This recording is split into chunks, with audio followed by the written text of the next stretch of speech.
Boom. What's up, folks? It is class number 10, bam, of our summer session 2014 of R210, Fundamentals of New Media Design. And today's a big day, right? We are looking, this is our second to last kind of class, but really second to last session, because we're not going to be learning so much new stuff today, but really reviewing our CD covers and then talking about the main event of the whole class, the final project, which is the Minimalist movie poster, which you guys will have 1 week, okay, on your own, no holds barred, and you will produce a piece, 11 by 17. All the specs are there. Tutorials already created, so we won't do a live demo of that, but we'll just show you where it is and make sure that you understand that there's parameters when it comes to designing with minimal design, right? Minimalism. So, yeah. So that's really cool. I thought maybe we'd start with that, okay? And just take a quick look on my courses just to get eyes on this, just so we sort of know that's what's coming, right? And then we'll address it again at the end of the video after we review the CD covers. CD covers take a couple minutes, so I want to just make sure we get this information written down now while our minds are fresh. So let's switch over here, share our screen. Endless loop. All right. So here we are on my courses. I'm running Google Chrome. So in this space here, guys, you can see this week, right, August 5th to the 11th, is our last class. It's awesome. Okay. Next week is technically the final week, so our project will be due. So instead of me giving you a wonderful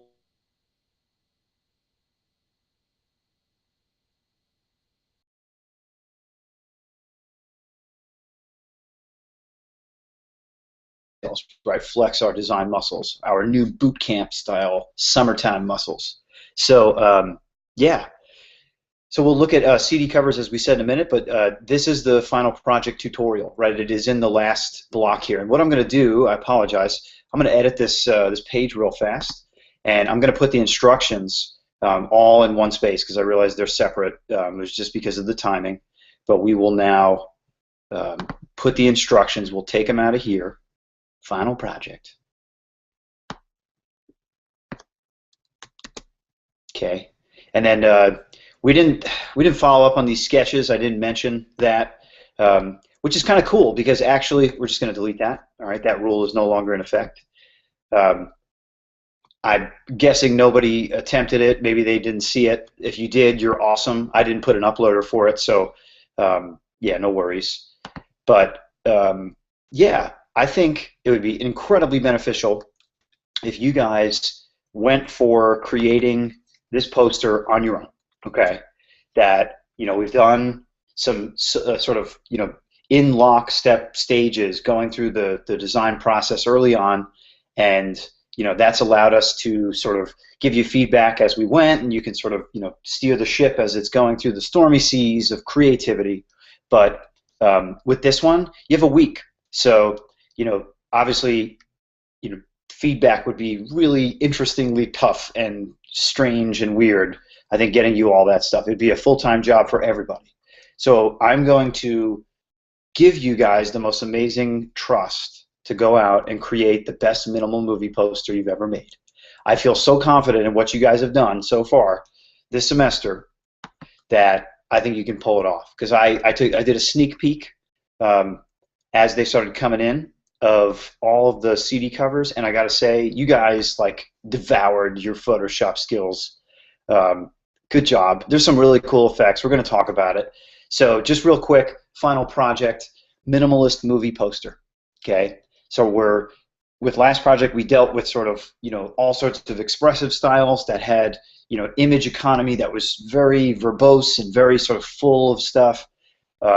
Versus now looking at things in a minimal perspective, stripping down ornamentation, unnecessary elements, frivolous stuff, content that's just not communicating. It's decorating, right? It shouldn't decorate, it should communicate. So we want to now be just like ka-cha, to the point. Quick thing, so here is what we got going on here. So what it says here, minimalist movie poster, you'll choose a favorite movie of yours. It can be whatever you want. It could be a movie you hate even. And then you will post 2 to 3 sentences here. Let's edit this here. So that way, that explains your decision, right? Explaining your choice and why you think it's a, yeah. Actually, this is fine, right? Why it's a good candidate for minimalism. So basically, you should sort of say, hey, I chose this movie and I did it in a minimal style because I love the movie and I felt that elements of it, or perhaps the original poster was just over the top and had a lot of stuff. It was maximal, right? If we wanted to go extreme opposite. And yeah, I thought this just summed it up in one go. And you're going to have to experiment and try that. I mean, you might take a movie that's already got a minimal movie a style approach to it, like Will Look, Man with the Golden Arm, and a few of the classics. But you know, maybe you want to do Iron Man 3, and you just love the third movie of that that trinity. So you can go here to minimalmovieposters.tumblr.com, and you can see that there is an entire Tumblr, a giant blog, and this blog's been around for a couple of years. I've done this project now a few years, and oh my gosh, there are so many in here. So it's like everybody gets a chance to sort of go through this process, and you can see that there are like some amazing ones. Ooh, animated GIF, love it.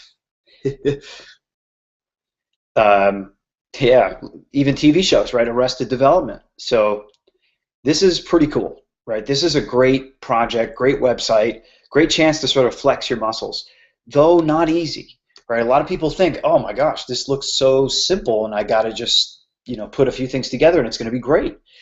Gosh, you'd be surprised, like what we're seeing here with many of these posters. Many, right? Not all, but many are probably one of 100, where the artist really took the time. Well, this is a nice way to look at it through the archives. You can get a quick overview all together. This is pretty cool. So this is the minimal movie poster, right? Really cool sort of framework for a final project. Great chance it's simple. It sort of reconnects to our symbol assignment, right? So working with vector graphics, working with a texture in the background. Notice the sort of commonality of these is that it's generally some sort of image and then coupled with a typesetting. And then a texture in the background, right? A lot of sort of wrinkly paper and that sort of thing. So textures will need to be a part of what it is that you got going on.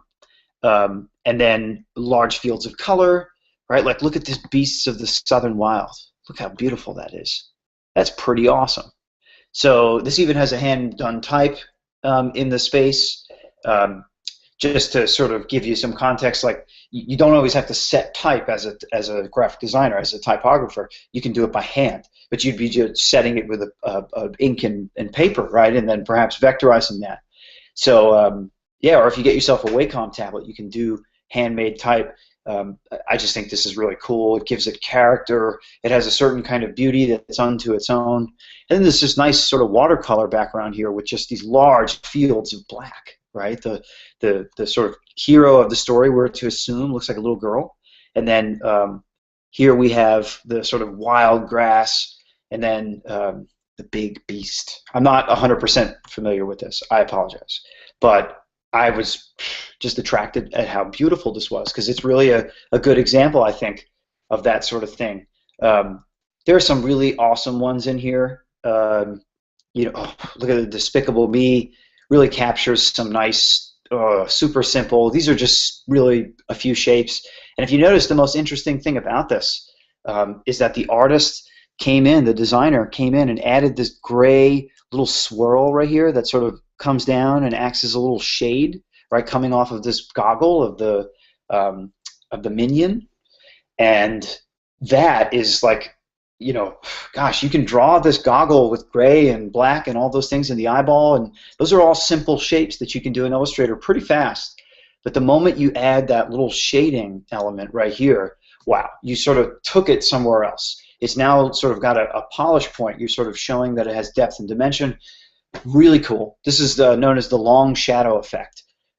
It's common in I think Windows and Apple both, Microsoft and Apple both use that in some of their OS designs, the long shadow. Really what that comes from is posters from yesteryear. I mean, really Art Deco is something that comes to mind as being a style that has that sort of long shadow effect. very dramatic, cool. You know, I bet Bauhaus would be in there. Any of the sort of European moderns, I think, sort of, you know, late teens to 30s, mid 30s is really going to show that style and that effect off really well. So, guys, you have an assignment here. You got 1 week to do it, right? You're going to make an 11 by 17, which is standard tabloid size. You can print that thing out, and I really want you to, please, if you can print this out and like, come show it to me. We're going to start the semester on August 25th. Like, come holler, say hello. Some of you guys I haven't met, so just say hi. Yes, that'd be great.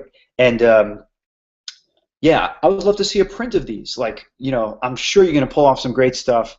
And I'm a poster collector. I'm weird like that. And, you know, I would love to get a chance to get my hands on some of your prints. You know, if you guys are willing to come by and do that. Ooh, look at this prestige. Wow, cool. That's sort of old school op art effect with that sort of echoing line art, right? The radial concentric circles, and then the separation with the cyan and the magenta, giving it that sort of 3D look, kind of fake a little bit. But that's great. Really like this. Got a real retro effect to it. That's a little more than minimal, I would say, but it's close. You know, I think some of these are really just rocking and rolling. Okay, huge right here. This is a very important thing. We talked a long time ago about implied line. And if you notice here, this is doing an effect which orange on orange, hello, that's illegal in color. But for some reason, our minds fill in the blanks, right? This Gestalt principle of continuation, right? Where lines sort of set up, we have expectations, and they fill in the blanks. We don't really see them, but we want to see them, so we make it happen for ourselves. So this is really good. 3 colors, let's see, well, I guess if you count the background, 4 colors would be with the yellow.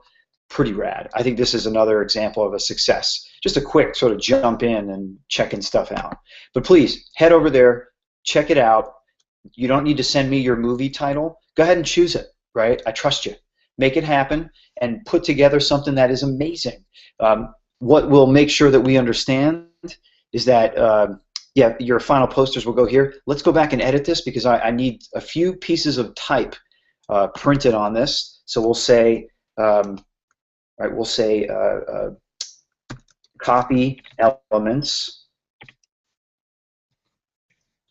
All right, and then we're going to say title of the movie, obviously. And then very simply, I want you to do, we're not going to go crazy and do actors and everything.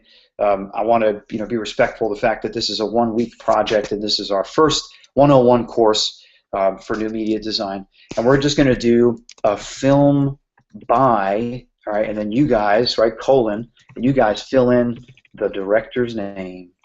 Oop. Does that sound good to everybody? I think it does. Blammo. That's all I need, okay? Title of the movie, film by. Give me the director. I want you to understand that that's a hierarchy, right? The title of the movie is the most important thing.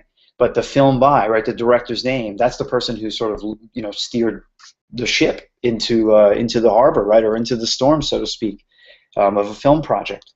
Lots of hands on deck. Like when you see posters, there's tons of data, right? When you think about it, all sorts of actors, all the people who are contractually obligated to have their names shown on a poster, get it there. So we're going to omit that for the sake of the time, and we're going to do just the title and then just the film with the director's name. Cool. All right. I don't want to beat that up because that's a cool project. We'll revisit it at the very end of the session tonight. So, without further ado, let's roll to the CD covers and check out what we got. Okay. So, yes, I put a note here. I responded, I think, to Blair, to your note, and then I think also, who else contacted me? Logan, I think it was you. Right, you were saying that you had trouble, getting your PSD files uploaded. That's, yeah, as I mentioned, I responded somewhere around here. Yep, right, yeah, a few people having file upload problems. I set the maximum upload to be 60 megabytes. That's all Queens will let me do. Photoshop files are notorious for sort of blowing up, right, and getting big. So I think what we'll do is we can use, if you have Dropbox or you send it, or Dropfile, any of those services where you can upload, you sign up for free, and then you upload, like if you have Dropbox, I have Dropbox here, kablam, and yeah, it lets me share big files without, getting around services like this that have a limit, or email that has a limit. Sometimes the free ones have a limited time span, but I know Dropbox is really great. I love Dropbox. I pay for it because I need the extra space, but for free, I think you can get a couple of gigs, and I think that'll do you guys right. And then what you can do is send me a link, and then I can download the PSD. What I want to do is look through your file and see how you've constructed your image, and make sure that you did all the things that we wanted you to do. Work with masking, work with blending modes, all that stuff. You can't always tell from the final piece. So yes, Dropbox, you send it, Dropfile, all those are great services for us to check out. All right, well, let's get started here, okay? And we'll go top to bottom today because we did bottom to top last time. And looks like, let me do a reload real quick. Otherwise, Jason, you might be the last contender here. Yep, okay, cool deal. So here we got Jason. So Jason, you had Jamie Johnson, right? And you were going for this sort of vintage motif with these old photos that you found in the public domain. Look like a lot of military sort of things. And then the name of the single is In Color. Okay, so we got two options here.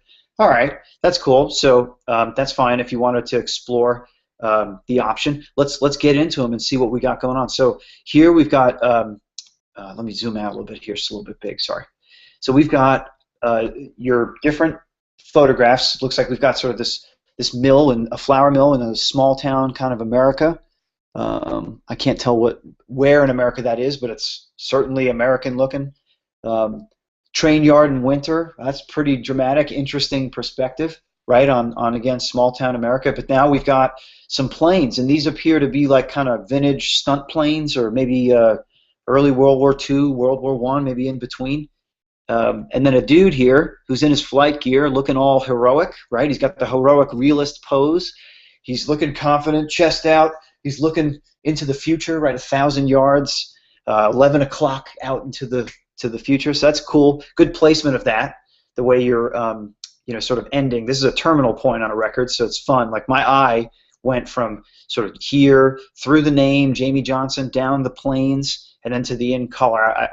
I like the way you're thinking about the way the photos flowed, and then how you connected them to type.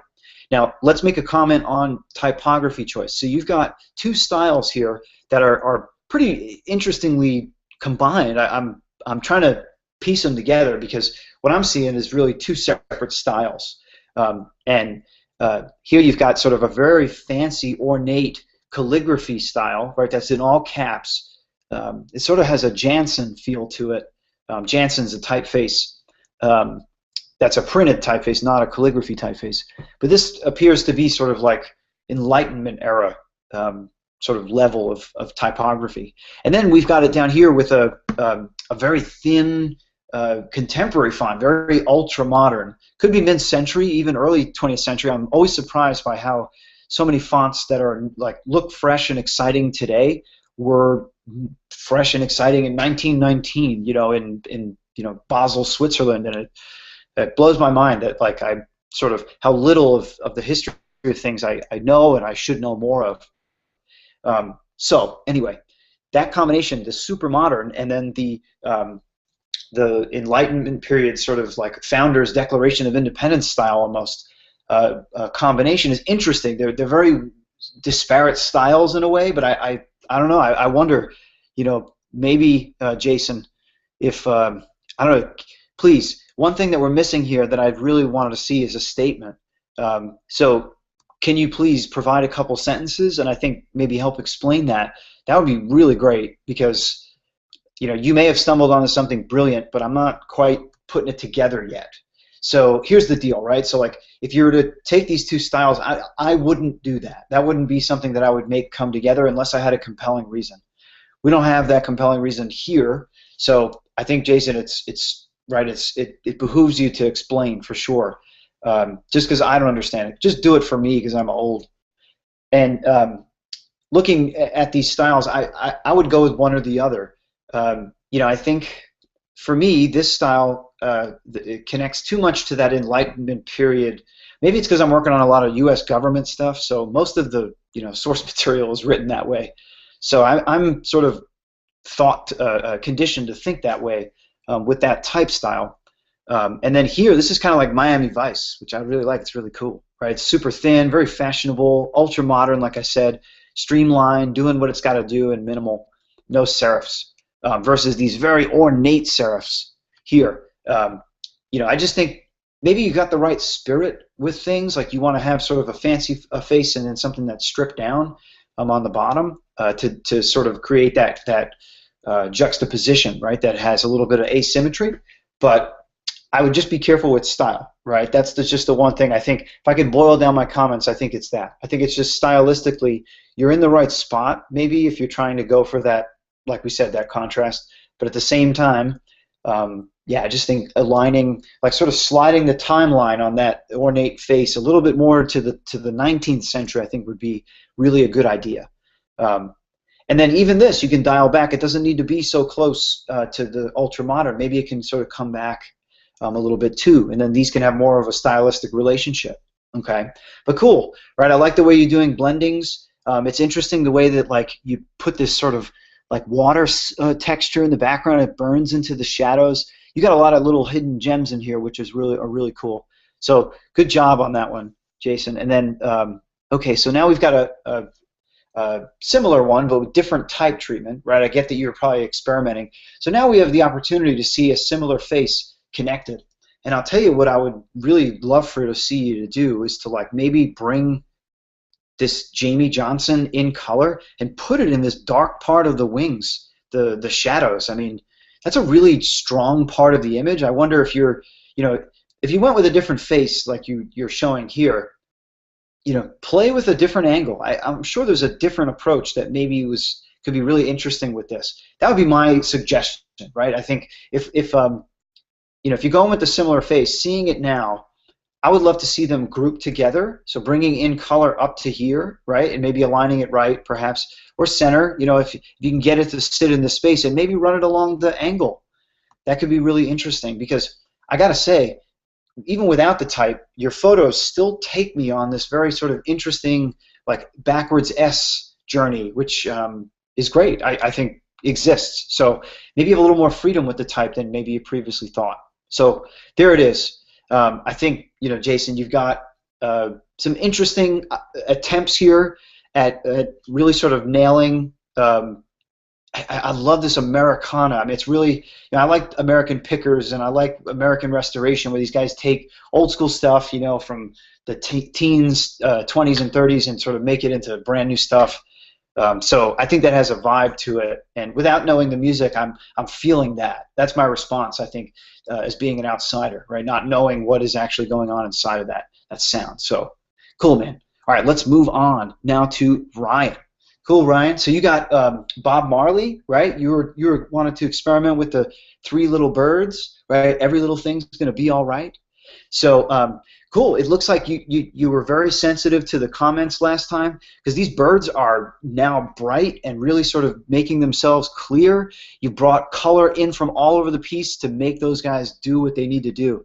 And little subtext here, right? We were talking about the expected colors. All right, I know that we said, hey, try something else, but you went with the same colors. I mean, because there's the green, the yellow, and the red, but it's in an unexpected way. So kudos, man. This is really unexpected, and I appreciate it. I think you did a really nice job. So type-wise, you have, interesting. So this typeface here that you have is really sort of an ancient Greek sort of influence on a web typeface. I forget the name of it at this moment, but it's very interesting the way you used it, because it has a handwritten feel and a flow to it, which I think works with Bob Marley. I'll just say I do know it to be a Greek typeface, or at least influenced by that. So what I would say is, keep experimenting, keep looking around for typefaces that are handwritten, perhaps. Right? Maybe you need to dive a little bit deeper on some of the font websites and look for one that has a really groovy handwritten feel. Or maybe Ryan, try your hand at doing it yourself. Right? Like get out markers, take a picture of writing out Bob Marley 3 Little Birds. then start vectorizing it, and then bring those vectors in. You don't need to have a font to make it happen. So perhaps that could be a really cool solution. All right, one little thing. I will say what's really working is you've got this sort of trail of yellow that takes us up into the sky. I wonder, is there any way to sort of bring out a little tiny touch of yellow in here, a little more than it is? Because I'm excited about coming here, my eye, but then I'm kind of like, and then I'm down by the birds, right? I could be overdoing it, but I wonder, could some little touch right here, I feel like for me it would create a way more balanced structure with what you got going on. Alternatively, what if you put maybe the type in the sky, right? I think there's a sort of elegance to the way you have it. It's not quite on even keel, and I love the way you sort of start to build B-O-B, Marley, make it bigger. That's a really funky feel. Very cool, right? Sorry to use these like very descriptive art terms, but this has a vibe to it, and I think it's working in a great way. The silhouette of the tree and the brush is a lot of fun. I think that connection to nature is cool. One small thing with the birds, this guy is like kind of crashing here in a weird way. I would say either draw out his wing so it goes in, or take him away. I wouldn't have him touch like that. It just creates a weird tension for me, at least. This is opinion here. When it goes against that tree, it's just something it's just making a weirdness. So like I said, either cut away so there's more of the sky in between the bird and the tree, right? It's defined, or draw the wing more, right? Extend the yellow and the green into the tree's area a little more. And I think either way would be fine. But good job, Ryan. You came through on this, man. Good job.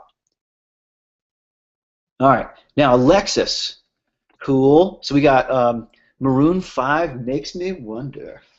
All right, so we've got interesting, cool. This is a very subtle, but like I like the sort of like, you just got overt images here. Guy playing guitar, electric guitar. The plane is a really funky, interesting thing. It's sort of like I like that you sort of mapped elements to the underlying photo of the guy. I think that's really cool. Wow, you did some fun things here. All right, let's break it down a little bit. So I'm bang bang, right? I go Maroon 5 because of the thick face, really cool, like sort of neo psychedelic 90s psychedelic style, very fun, right? Geometric psychedelia, and then the Makes Me Wonder with the scale justification, rock and roll, girl, very cool. So we've got scale justification where the lines are on the left and the right, where you take Makes Me fits a certain width, and then you take Wonder and you scale it up until it matches. The only issue with doing it this way with the face of this weight is that now it looks like Wonder is like twice the thickness, or maybe a thickness and a half than Makes Me. So it'd be interesting to see how you could balance out the width of the face to have it match up and not look different, but still maintain that scale justification. Which, way to go! Definitely proud of that. Okay, so wow, so face bias has got me. I'm looking at this statue and I'm going pow, right? Maroon 5 Makes Me Wonder, pow, and then it sort of brings me into the guitar player, and then his hand brings me, because it's moving, or it appears to be, with this sort of sky or almost tiger stripe like effect you have overlaid, which is a really nice thing to bind all together.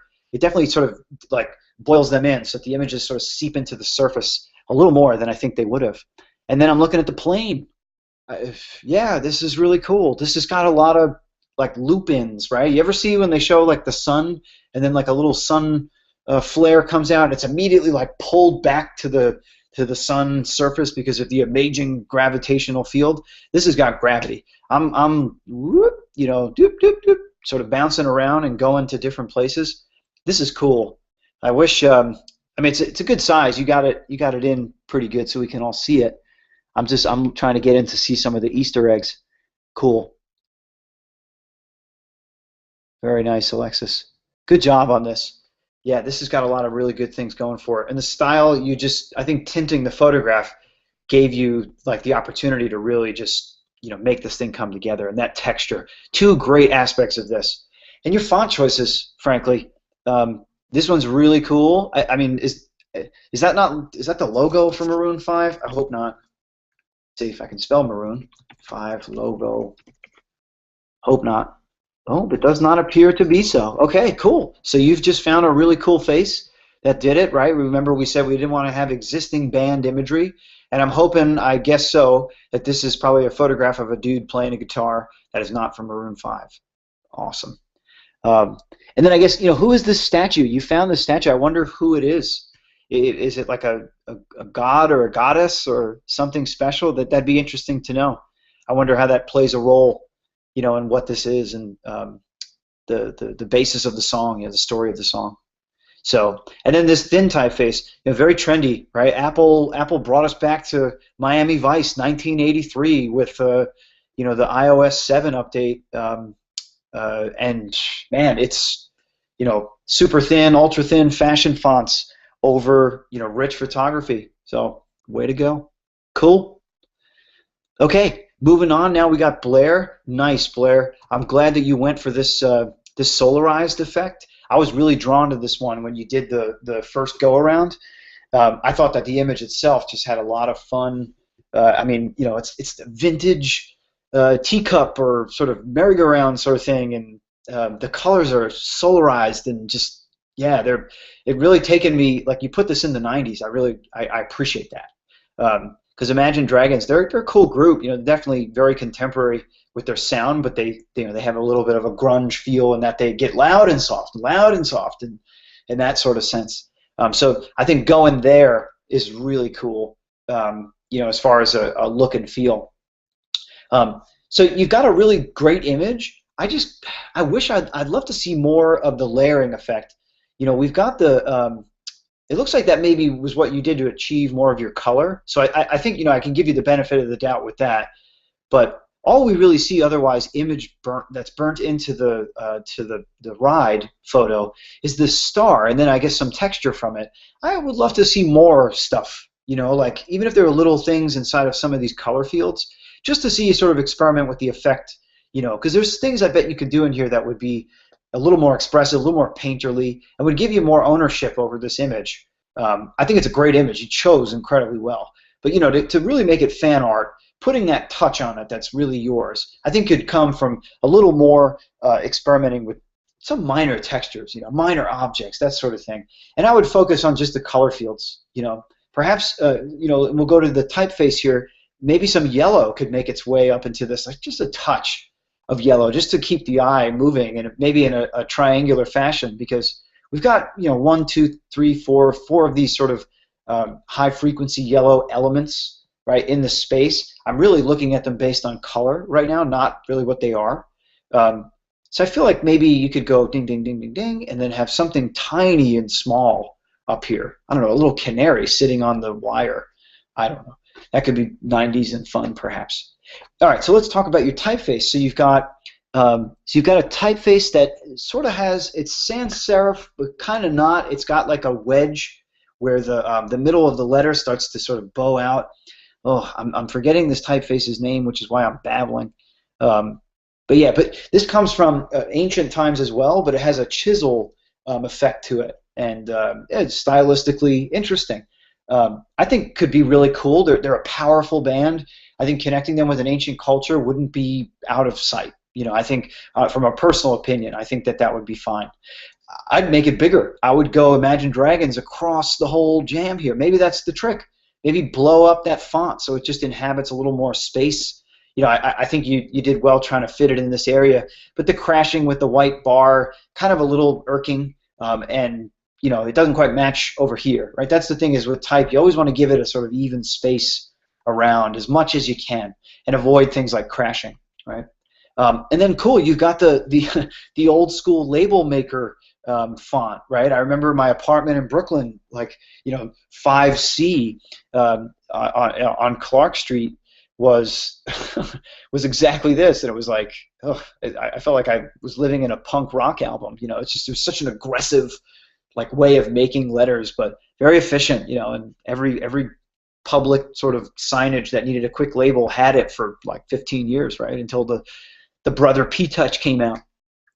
Anyway, way too much story in the background of that font, but it is a thing, right? It's like, I forget what the company was that made them. They were like a gun, and you spun it to change the letter, and then you squeezed it, and then it pushed a plastic letter through a plastic strip that had glue on the back, like tape, and then it would stretch the plastic, and then it would turn white.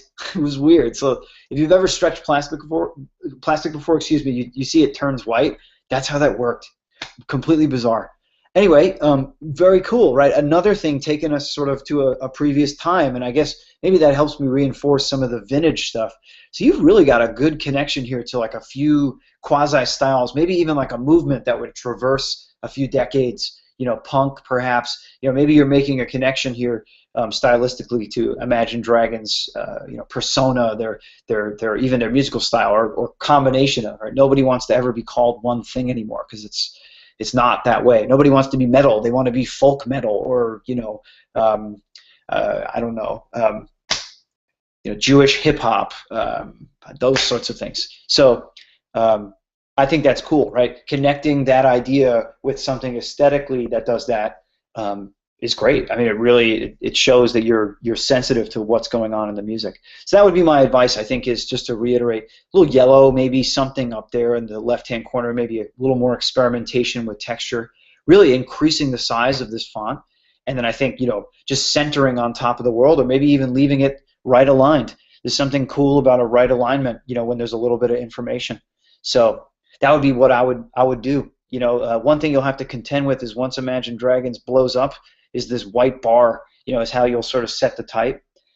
You can make a copy of it and make a black version and a white version, or a yellow version rather, so like a shadow and a highlight, and then offset the black a little bit, and that'll give you a little bit of breathing room, and that'll differentiate you from the background. So suggestions, but cool idea. I think great selection with the photo. I mean, I think you nailed it with that one. It's cropped really beautifully.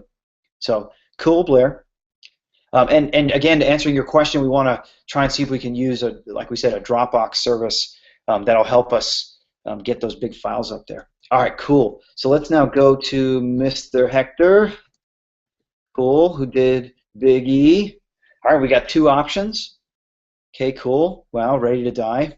All right, so you did two different ones. All right, so I'm going to assume that Who Shot You is your primary. So let's really talk about that one if we can, and then we'll give a couple quick feedbacks. Ooh, that's pretty gruesome, man. That's cool. About the other one, unless I'm wrong, right? Please tell me if I'm crazy and you want to do the other one. But well, I guess depending on how favorably I address one or the other. All right, cool. A collection of these items. I made the comment last time about this being authentic imagery. If it is Biggie, definitely a no-no in this project. Not forever, but in this project. So I'm assuming that that's not the case, and that this is a photo of some dude who just happens to be a little bit B.I.G. standing on the Brooklyn Promenade. If that's even the case, I mean, this could be some dude in Milan, Italy, and I don't even know. But anyway, it's capturing the soul and the essence. I mean, of Biggie, the hat, the coat, the sort of even the stance with the leg kicked back a little bit, looking out on the city from Brooklyn. Very cool, right? I mean, I think you captured him there in a nutshell. And the font's really cool. You found something that's got like a little brick wall, like spray paint sort of deal into it, but as itself is a what looks like sort of a tapering, rounded serif. Close to like a typewriter font, like a stub serif that you would see like on Courier, right? The font Courier, which is used for like, was in the typewriter font for like 65 years. Unbelievable that it lasted that long. Cool, and then the title "Who Shot You?" sort of it's a question, so you sort of got it with that exploded glass, the bullet hole glass texture that you laid in, which I think is a nice collection of things. The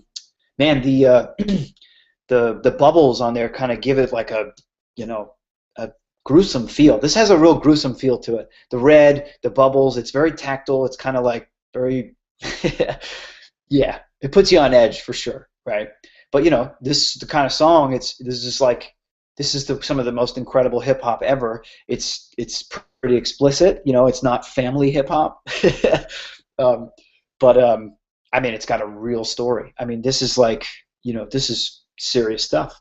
So I think you've captured it, as far as how it connects. I gotta say, this could fall in line with Biggie albums that have existed, and even ones that came out after his passing.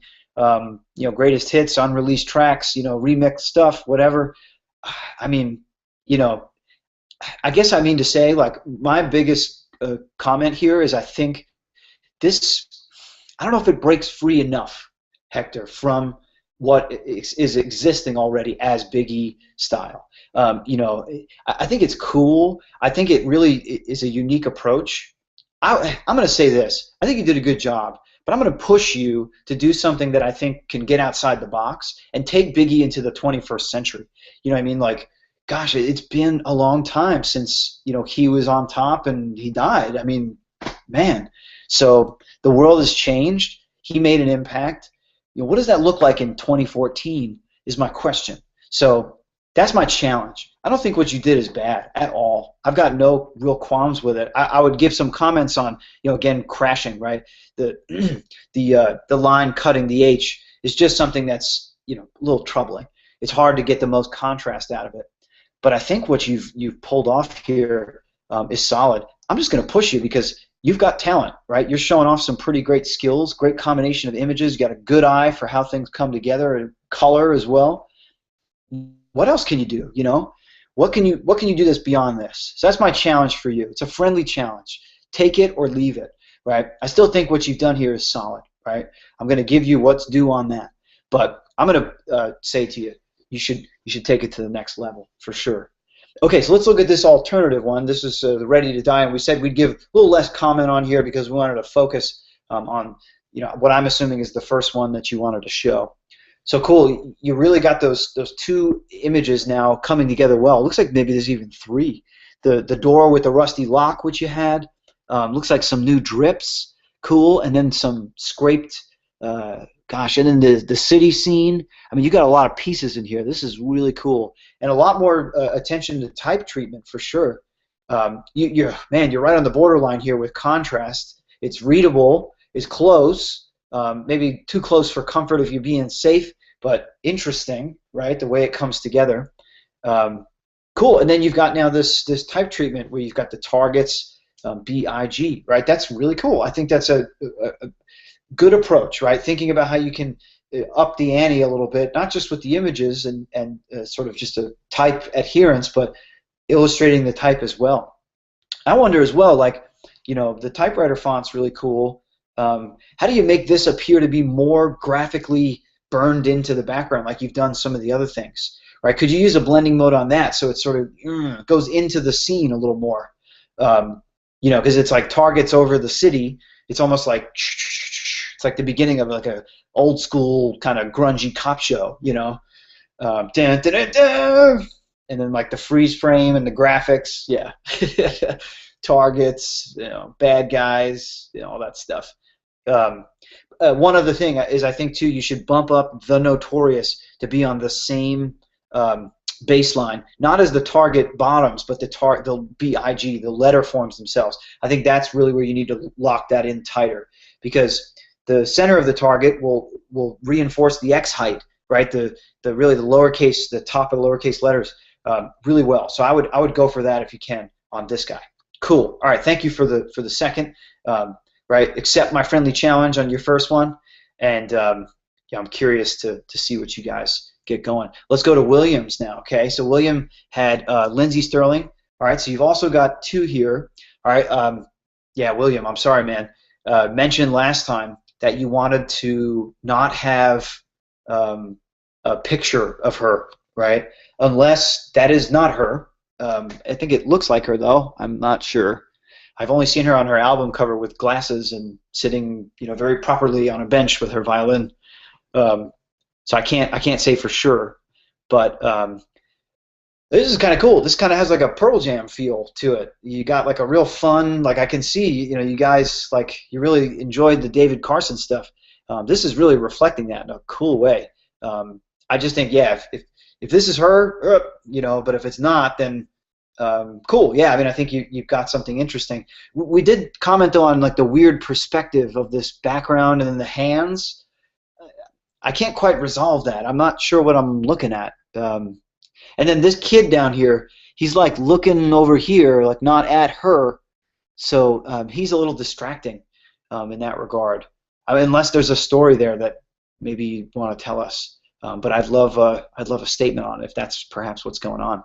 But looking at your other one here, which, right, let's say that you weren't going for the one with her in it, and it was just the violin as we had saw last time. This was a cool image that you had shown us, and I really like what you did with the type, man. That's cool. You got like a, do you guys remember the movie Seven? I hope you're nodding your head if you're with me. If you've never seen the movie Seven, just quickly do a YouTube search for Seven movie title sequence, and you're going to see the work of a guy named Kyle Cooper, who like revolutionized doing the work that we do in motion graphics in the 90s with that movie. That was one of the first movies that really had an awesome opening title sequence that was just as amazing as the movie.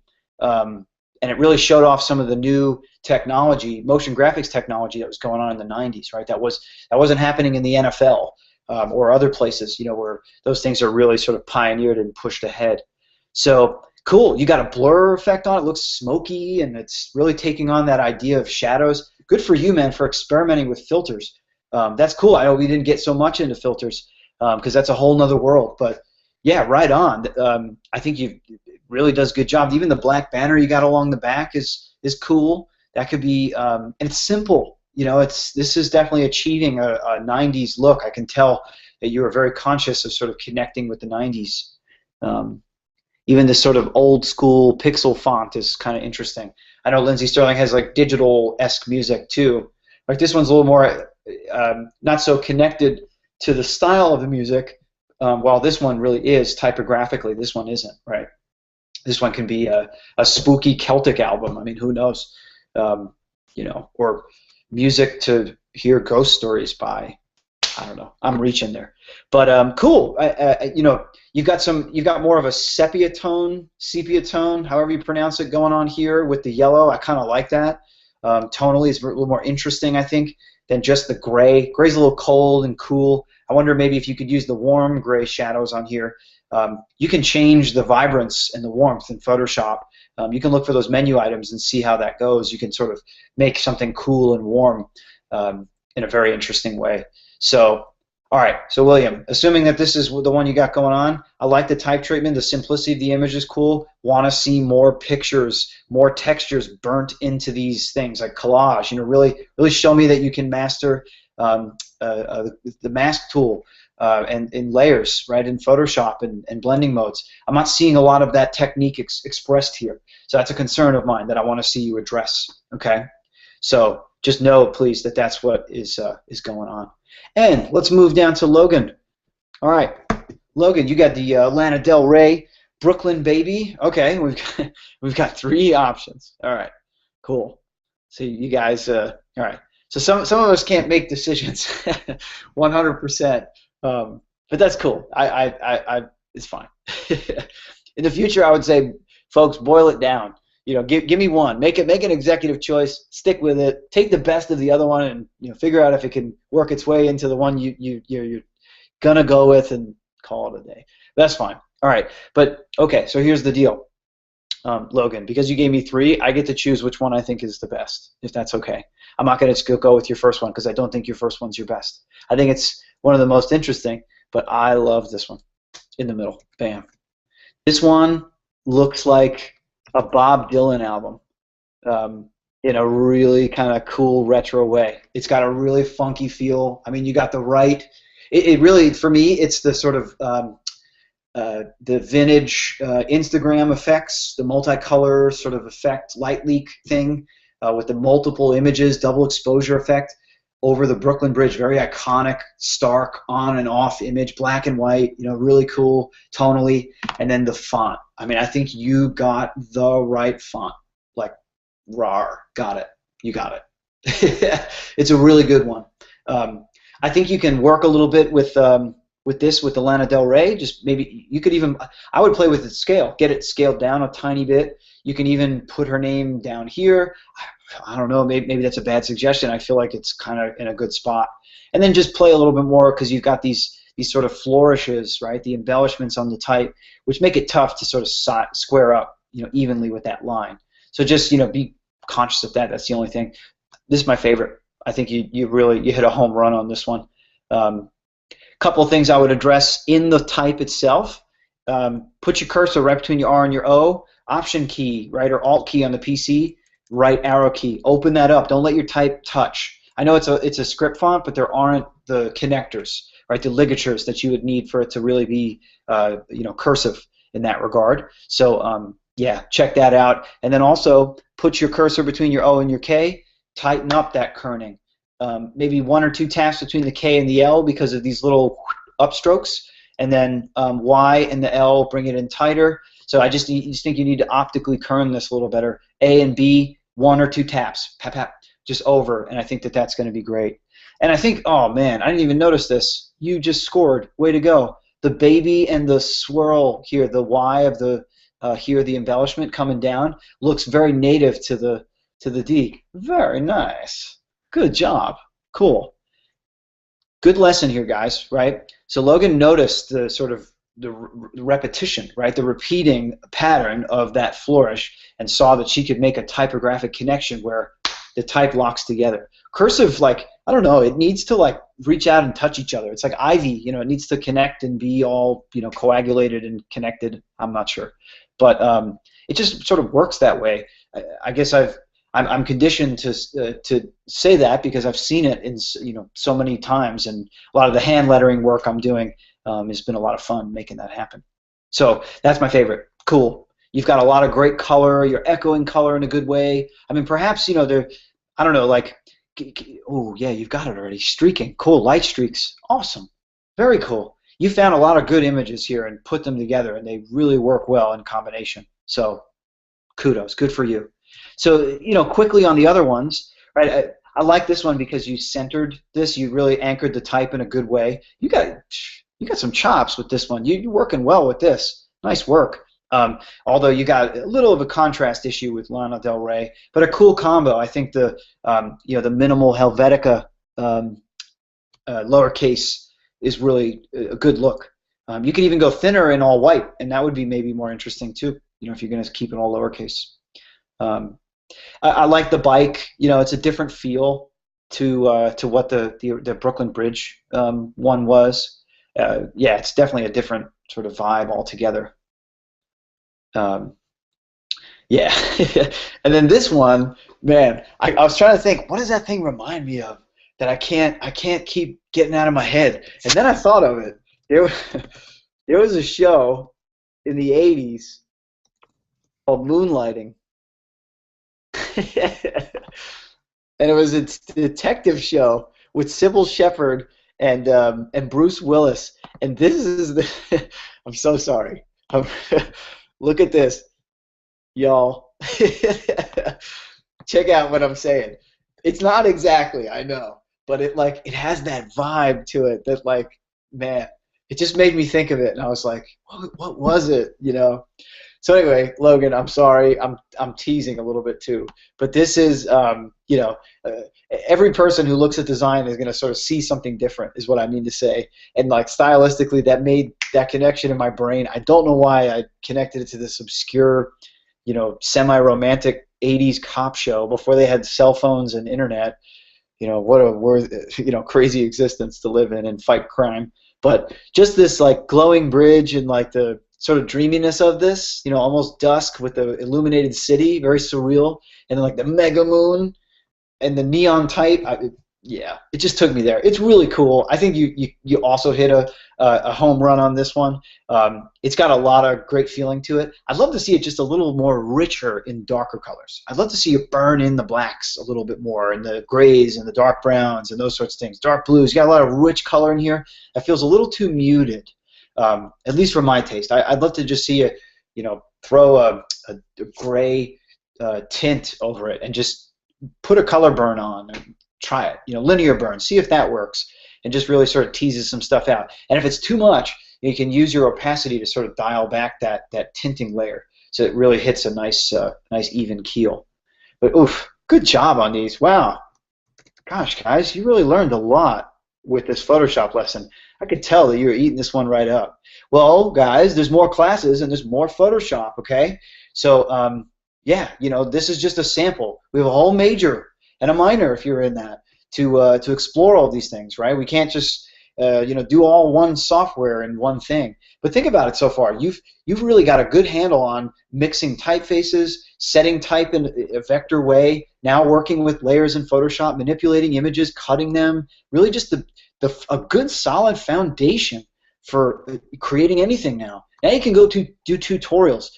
That's the thing, right? Just like you've been doing this class, it's a guidance for sort of getting out there and seeing what's in the space, you know, the design space online. Get out there and just start looking for more tutorials that are going to, you know, enrich what it is that you want to do. The trick now is that you learn something as you need to learn it, right? Like, you need to know what you need to know, right? You've heard that expression before. Horribly done by me. But yeah, that is something that is really true for designers. If you try to sit and learn everything about design, then you'll do nothing with it because you'll just know it all, and then so what? But if you're on a journey, right, like, and gosh, I hate to compare this to like a video game, but if you're playing Final Fantasy and you're developing a character as time goes on, you start out kind of, you know, novice and not really skilled, and as you go, you learn stuff as you need to do it, and that unlocks new things. Game analogies always work for me, I'm sorry, but it's the same way. Now go out and start to seek skills, right? Learn how to do the, you know, get the fire sword, and you know, learn a new tutorial. Start playing with filters in Photoshop. Start experimenting with more effects in Illustrator. You know, jump into After Effects. We have a motion graphics and animation course. You know, start playing with that sort of stuff and see what you can do with it. You know, like that's the thing, is just try. You know, because ultimately the tutorials that are out there, people feel are valuable, and they want to share that information to make the whole discipline better. So you know, there's a ton of information that's for free out there, right? You just got to sort of keep a smart head about you, right? In terms of, well, what should I be doing with design right now, right? Should I be building my portfolio? That's a huge thing. Is everybody should be thinking about, well, I've done a few pieces in Professor Worth's class. What can I do to build my portfolio to get it, you know, really showing off skills? What skills do I need as a designer, right? So obviously, all the skills that we covered in this course are the foundation, right? We talked about, you know, basics of images, simple images like symbols, right? Basic positive, negative, Gestalt theory, layout, composition, typography, photos, right? Image economy, combining those things, all the technical skills to sort of produce album covers, right? Now going to be a minimal poster. You know, we've done quite a bit. So if you really think about it, we've sort of traversed the gamut where now you've got a little bit of photo skills, type skills, illustration skills. You've got a new eye for how to lay things out. So you've got editorial design skills. You know, we didn't quite touch on animation just with the limited time that we have. But, you know, start examining. Here's something I want you to do for the minimal movie poster. I want you to go to this website, Art of the Title. Let's build some motion graphic knowledge into this course. So if you go to Art of the Title, this is a website completely dedicated just to title sequences of movies. Yes. And if you take the motion graphics course this fall, you'll be able to, if you pass this class, you will see that this is actually one of the projects. You do a title sequence for a movie. So let's look up Ghostbusters, because I love Ghostbusters. Oh, please. Do we have one? Oh, maybe not. Oh. All right, Ghostbusters is not here. But there's some classics. Here we go. Yeah, we've got classics and recommended. These are all some of the new things. But like, look at, we're going to go classic here. Sorry. To Kill a Mockingbird. Okay. When did this come out? 62. All right. So this is how they used to do it, folks. So these are all HD. They're gorgeous. And wait till you start to now see about type and image over time.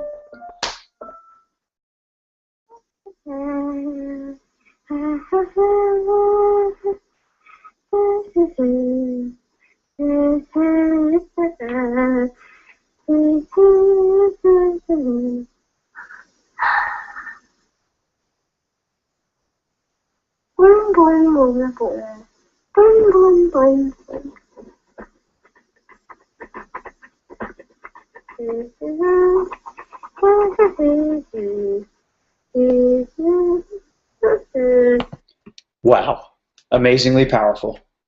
No After Effects there, just a camera and some paper and a humming young child.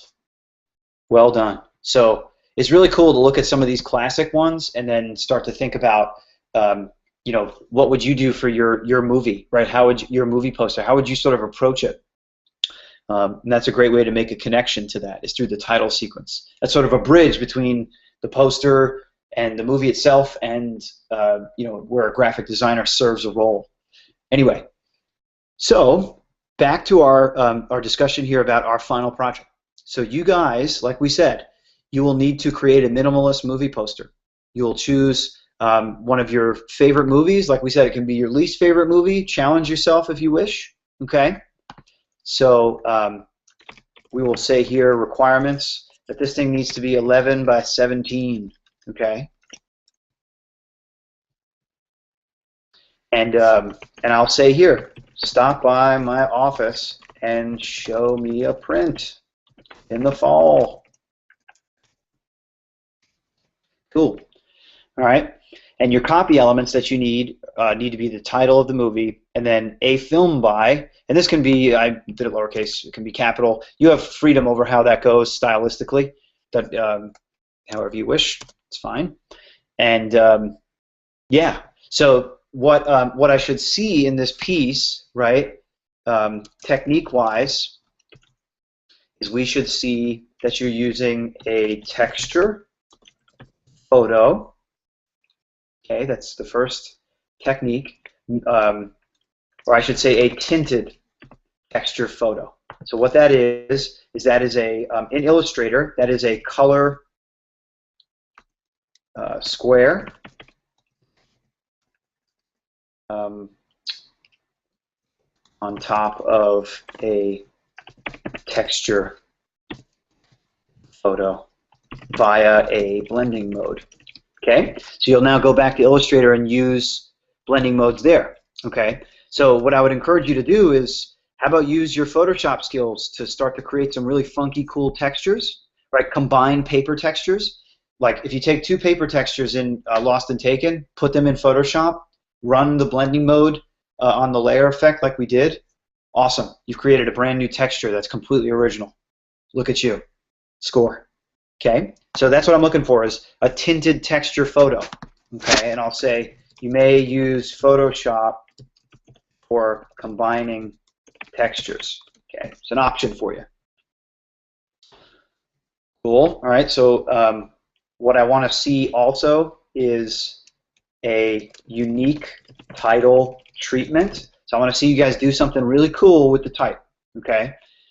Think about the things we did: scale, justification, putting things on angles, type on a path, right? Something that communicates, right? We want it to communicate, you know, really the essence of the movie, right? The type should have a connection to the movie itself, whether it be the same time frame that the movie takes place in, or if the type is distressed because it's a horror movie, you know, and it's dirty because it takes place in a dirty basement with some killer.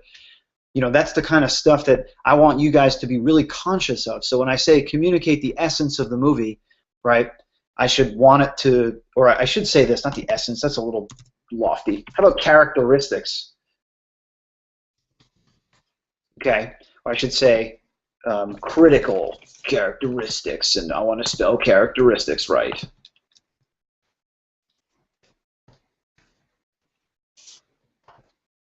Help me out here. Characteristics. Eventually. Wow. Hey, ER. Wonderful. Yes, I am a professor. Okay, so yes, that needs to happen. And what else? And then we need really the most important thing of all is minimal illustrated imagery. Okay, that this is the part here that communicates the essence of the movie. Okay? So that's what we're looking for, right? We're not looking for just anything, but something that really does something, so that communicates and lets us know, you know, what's happening in the movie, or gives us an impression. You know, think about it. There's two people that are going to really view this poster. There's two audiences effectively for this. There are people who have seen the movie or know what it is, who will see what you have done and will absolutely appreciate your brilliance and go, huh, they're so clever. And then there are people who have never seen the movie who are going to look at this and go, I wonder what this movie is about based on the imagery I'm seeing right now. And they're going to guess. Just like I've been, right? When I've looked at your albums, I may not have heard all the music. So, yeah, like I'm an outsider. So there's insiders and outsiders. Those are our two people, our two audiences, right? So it should work for both of them. Let's make sure that we state that here. Okay, so audience specs. Say we essentially have two audiences. Those who have seen the movie and those who have not. Okay, so we'll call them insiders and outsiders. Okay? Now say, be sure that your imagery is broad enough to communicate, or I should say this, to intrude.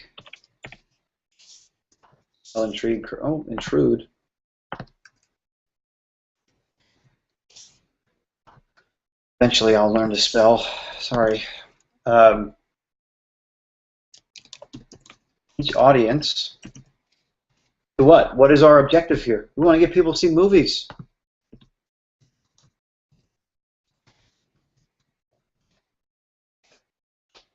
So folks, we have an objective, right? We have to make this happen. I think at a certain point, it's less about my opinion and what I think as your faculty and as your professor, and it's really about, is this working, right? Is this gonna, what does this do, you know, as far as how it's communicating, and understanding your audience and figuring out, you know, okay, the objective here is, why do we make a poster, right? What's the objective of making a movie poster? To get people to want to go to the movie. They find out when it is, they find out who is in it, all those things. For us, right, we're trying to sort of capture the essence of an existing movie, and hitting those two audiences can be, you have three options, right? You can do a solution that hits both. You can do, or really four options. You can do one that hits the insiders only, the outsiders only, three, right? And then the fourth hits nobody, right? It's like, well, what is that? I don't even get it. Those are your sort of four options in minimalism, right? Is that it's dangerous minimalism in the sense that so all the information is here for you guys, okay? So last thing here is the movie. There is a video here that I created a while back. So Illustrator version is CS5. That's why it's the gray and not the reversed out dark gray. But all the commands are the same. And I go through some techniques. Okay, I talk about doing the blending modes and then doing something called an opacity mask, which is like an interesting way to cut out images. So I want you to go through these. You can watch the movie over and over again. And then when you're done, guys, you will post your JPEG here. Okay? So here's where it will go, and I want you to also please share the Illustrator file. That should fit fine. It shouldn't be as big as the Photoshop file. But guys, that is the last thing that you're going to do. So you have till next week, next Tuesday night at 6 p.m., our class time, to turn in your stuff. And then we will have our last session, which will be next week, and I will review the posters live. Okay? So when they come in, we'll look at them, and I will give you guys feedback on all that. And yeah, I'm looking forward to this. This is like a favorite project of mine.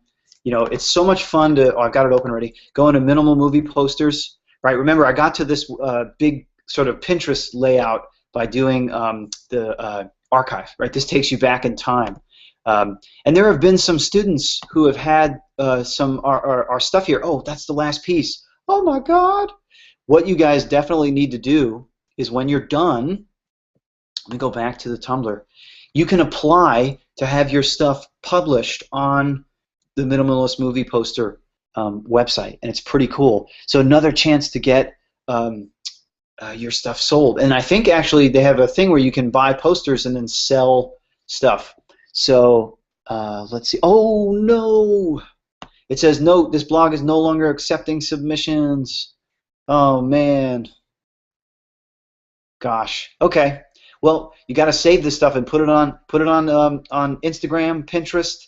You know, get it up there, get it hosted, and then start sharing it. You know, this is your work. You got to start getting your portfolio up on the space. Oh, I'm so bummed that they don't let you search anymore for these. Oh man, it's been a while, 9 months.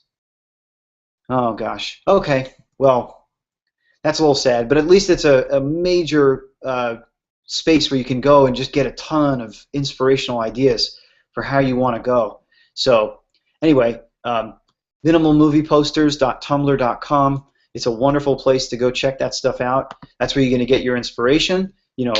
And like I said, get the lay of the land. Once you choose your movie, go in, search, look at what's there. Besides Minimal Movie Posters, go to Google and say Star Wars Minimal Movie Poster. Get ready for 19 other people having done this same project. Okay, people at Queens have even done it. So yeah, so you want to make sure that you're really trying to get to a oh, this one's great. Sorry, I'm a huge I'm a huge fan here. That's No Moon in A New Hope, and then scruffy looking nerf herder. That's what Princess Leia calls. I think it's like a who does he call that? Oh, it's like the weird general in the Empire, and then it's a trap. Awesome, Admiral Akbar. Cool. So yeah, jump. Ooh, look at these. Wow, these are nice. Look at that. Awesome. Wow. Very cool. There's some talented folks out there, and I'll tell you what, it's really great having all this access to stuff. I mean, ooh, look at this one. Super minimal, cool. And having access to all this great, inspiration. I mean, gosh. And you can get all this stuff on as stickers on your cell phone, or you can buy these posters for your house. Oh man, that's another thing, guys. Is like, don't be shy. If you want to make stuff like this, then you can sign up for. Here's my Redbubble store. Okay, Redbubble's a print-on-demand site. I've got a ton of infographics on here. Not a ton, 5. And yeah, I got all sorts of cool stuff. Yeah, some infographics for sale. I've got one mature content thing here. I've got some maps. And I sell bags and throw pillows. Check this out. So here's my Edgar Allan Poe T-shirt. Definitely a favorite. I've sold 50 of these. Here's a throw pillow. Love it. So any of my interior designers out there, custom throw pillows. Okay, they're a little expensive. So if you do the cover and the insert, it's 10 extra bucks. So go out and get yourself a bag of polyfill and just stuff it yourself. That's what they charge you for, 10 bucks for polyfill. But look at this, you can do totally custom stuff. It's awesome, really cool. So anyway, sign up for Redbubble and then you can sell your art. I mean, you can just totally do your thing, right? Just get yourself out there. Just come on, people want this stuff. I'm a big art buyer. I go out and I buy. I was at Heroes Con this year and I spent probably $100 on prints. Yeah, I have a little bit of a problem. But man, I've got all this work in my house. Shepard Fairey, all sorts of artists I've never even heard of, but I just love their work. Anyhow, so guys, Minimalist Movie Poster, super cool project. It really is just it's going to be a fun one, I think, for you guys. You'll really appreciate it, and I'm looking forward to the great work. If you have any questions over the week and weekend, and you want to just sort of find something out, I'll look at JPEGs. If you want to send me something, send me a proof, right? Really have it all there, a rough draft with all your typeset, your fonts chosen, color palette chosen, right? That's the thing, is you're going to be minimal in type, minimal in imagery, and then minimal in your color palette and your textures. So those are the sort of core elements. that are characteristic in the minimalist movie poster that you saw. So you stick within those boundaries, but do your thing. I mean, I did in the video you'll see I did one for the Pit and the Pendulum. That's one of my favorite Edgar Allan. Well, yeah, I'm an Edgar Allan Poe fan. So yeah, so that's an old movie with Vincent Price. If you even know who that is, he's the guy who did the spooky voice on the Thriller video. That's probably the last thing you know he did. So anyway, guys, this has been a most excellent class. I really appreciate all your energy, all your really responsive to feedback. I mean, even remotely, we got this technology to work. I know we didn't get to do it as participatory as we would have liked, but let's build on that in the future. Come on by when you're on campus. I'm in the Watkins Building, 111. Come say hi and show me your prints. I'd love to see your stuff. And I look forward to seeing you guys in more classes. All right, until then, peace. Okay, this has been fun, guys. Take care.